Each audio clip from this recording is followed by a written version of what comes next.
जब सुने के होई भोजपुरी गाना बस बजे के चाही गाना।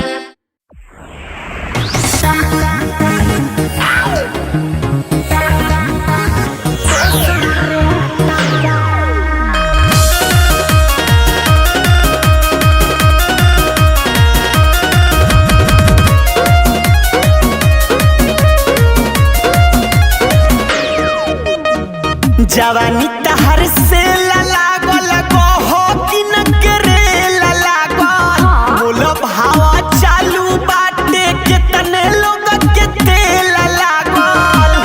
अरे भाव बोलो भाव जवानी तहर से लागल हो कि न करे लागल बोलो भावा चालू बाटे कितने लोग के तेल लागल। कितना खर्चा देखे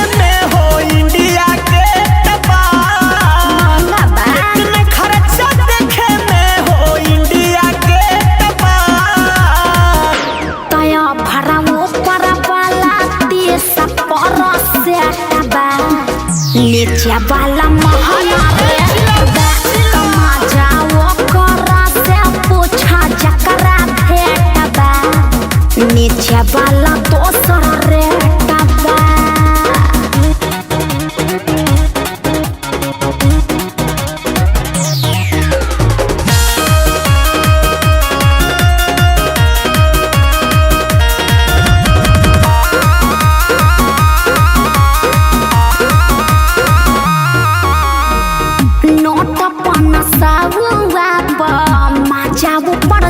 पर मिली ललके 2000 मौका तनी फाफर मिली का विचार बा?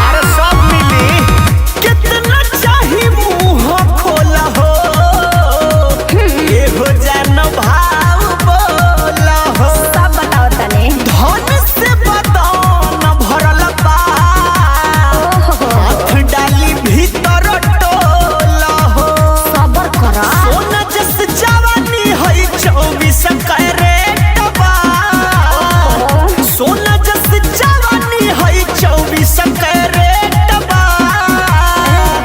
तया भराऊ परवाला 30 पर सेट बा नीचे वाला महंगा रेट बा जाओ करा से पूछा जकरा भेटबा नीचे वाला दोसर रेट बा।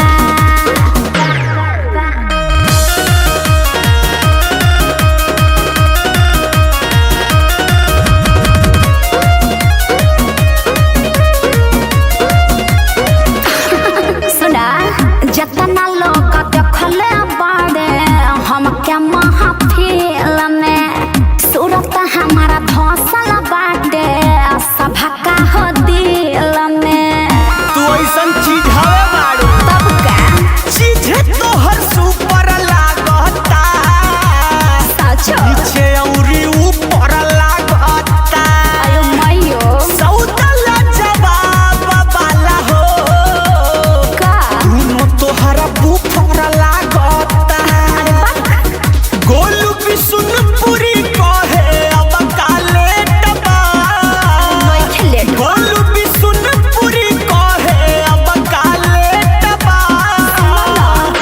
तया भराऊ परवाला 30 पर सेट बा नीचे वाला महंगा जाओ करा से पूछा जकरा भेटबा नीचे वाला दोसर रेटबा। अरे बाप इतनी सुंदर हूँ मैं क्या करूँ।